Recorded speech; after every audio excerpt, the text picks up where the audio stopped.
maintenant depuis plusieurs semaines, c'est qu'il y a des centaines de migrants qui sont bloqués à la frontière. Ce sont des migrants qui viennent essentiellement d'Afrique, donc du Soudan, de l'Érythrée, de l'Éthiopie, et qui arrivent à la frontière de Vintimille parce qu'en fait, ils auraient souhaité passer en France pour aller vers le nord de l'Europe.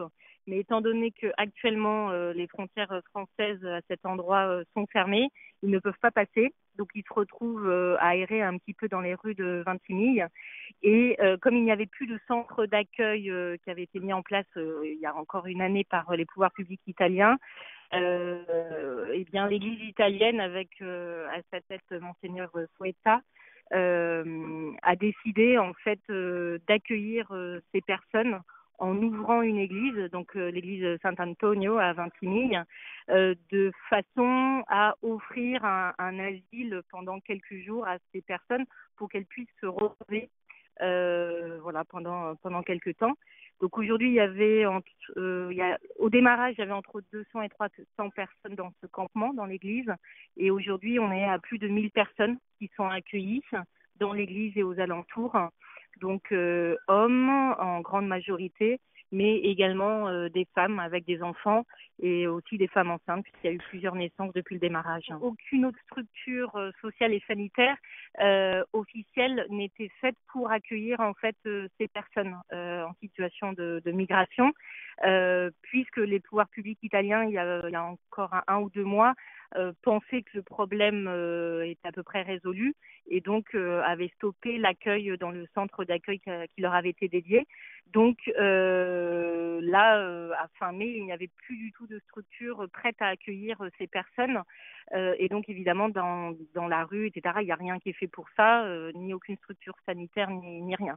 C'est pour ça qu'ils sont venus directement à la Caritas, qui était le seul lieu dans lequel ils pouvaient être accueillis, mais en journée, pas de nuit. C'est pour ça qu'après, l'évêque a pris cette décision assez forte d'ouvrir une église pour qu'il y ait un lieu d'hébergement.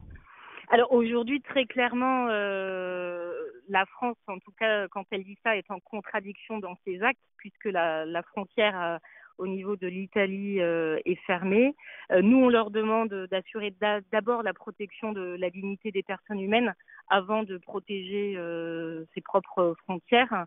Et puis, on aimerait que dans le cadre européen, la France puisse être aux côtés de l'Italie et des autres pays pour essayer de trouver ensemble des solutions à cette situation et qu'on ne laisse pas un seul pays européen, donc en l'occurrence l'Italie, porter seul les conséquences des directives européennes ou des accords de Dublin, pour être plus concret. Voilà, donc nous on aimerait vraiment qu'il y ait des solutions en commun qui soient trouvées et qu'on les regarde ensemble. Nous allons de toute façon continuer à interpeller les médias. À travers les médias, on voudrait continuer à interpeller l'opinion publique. On aimerait déjà que les gens puissent en prendre conscience, se rendre compte dans quel état là aujourd'hui ces personnes sont amenées à vivre, voilà, à quelques kilomètres de la France, qui met en avant qu'on est le pays de droits de l'homme. Donc nous, on aimerait pouvoir continuer à attirer l'attention sur ce qui se passe.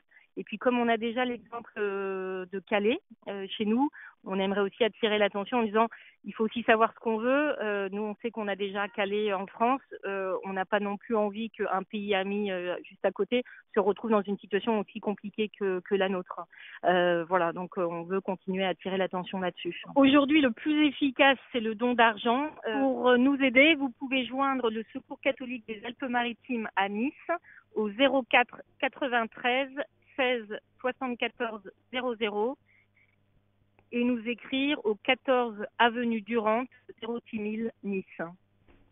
Et la dernière chose, c'est si des personnes qui vivent à proximité de la frontière dans les Alpes-Maritimes veulent venir donner un coup de main en étant bénévoles et en s'engageant, on a également besoin de personnes pour renforcer les équipes pendant l'été.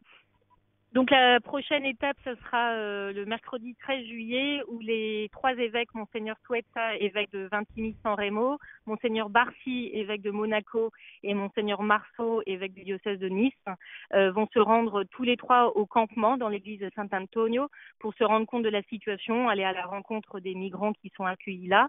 Et ils le feront évidemment en présence des trois Caritas. Et ils iront également visiter le futur centre que devrait mettre en place les pouvoirs publics italiens d'ici quelques jours ou quelques semaines, on ne sait pas encore.